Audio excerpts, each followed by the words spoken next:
মক্কার কাফিররা বলল, আব্দুল্লাহর বেটা মুহাম্মদ, রুহু কাকে বলে আমাদের বলো।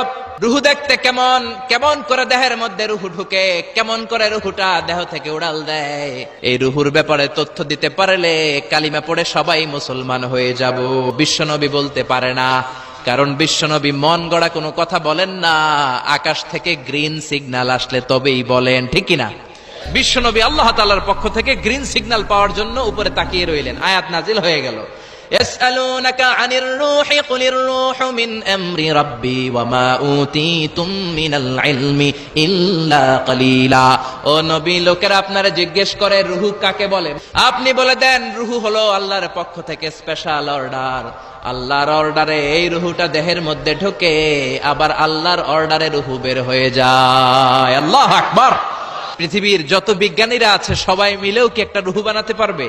আল্লাহ চ্যালেঞ্জ করে বললেন, ওমা উতীতুম মিনাল ইলমি ইল্লা কালিলা, তোমাদেরকে একেবারে যত সামান্য কিঞ্চিত জ্ঞান দিয়ে আমি তৈরি করেছি, তোমাদের এই লিমিটেড জ্ঞান দিয়ে রুহু বানানো যাবে